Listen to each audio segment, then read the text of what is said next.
मिरजेत रुग्णालयात उपचारासाठी आणलेल्या बालिकेचा मृत्यू झाल्यानंतर संतप्त नातेवाईकांनी बालरुग्णालयाची तोडफोड करीत डॉक्टर प्रकाश आमनापुरे यांना मारहाण केली।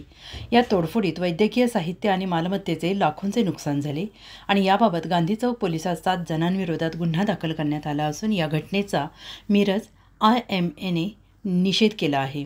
मिरजेत गुरुवारी 11 वाजता बालरोग तज्ज्ञ डॉक्टर प्रकाश आमनापुरे यांच्या अल्फा हॉटेलजवळील स्वप्नील बाल रुग्णालयात मुस्तफा शेख राहणार शामराव नगर सांगली यांच्या 13 महिन्याच्या अत्यावस्थ लहान मुलीला उपचारासाठी आणले होते।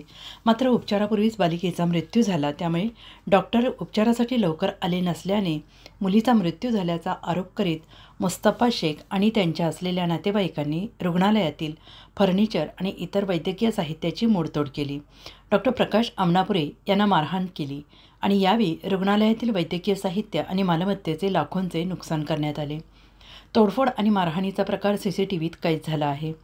रुग्णालयात आणलेल्या रुग्ण बालिकेची तपासणी आणि उपचारापूर्वी तिचा मृत्यू झाला तरीही नातेवाईकांनी तोडफोड आणि मारहाण केल्याचे डॉक्टर प्रकाश आमनापुरे यांनी सांगितले। या घटनेचा निषेध करून मिरज IMAच्या सदस्यांनी गांधी चौक पोलीस ठाण्यात जाऊन संबंधित आरोपींवर कारवाई करण्याची मागणी केली। याबाबत पोलीस अधीक्षकांची भेट घेऊन त्यांना निवेदन देण्यात आले।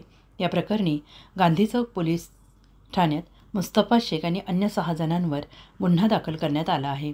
या घटनेची माहिती समजताच मध्यरात्री महात्मा गांधी चौक पोलीस स्टेशनचे सहाय्यक पोलीस निरीक्षक जयदीप कळेकर यांच्या मार्गदर्शनाखाली PSI उदय कुलकर्णी, पोलीस नाईक नाना चंदनशिवे, चालक कोळेकर बसवराज कुंदगोळ यांनी धाव घेत जमावाला पांगवले।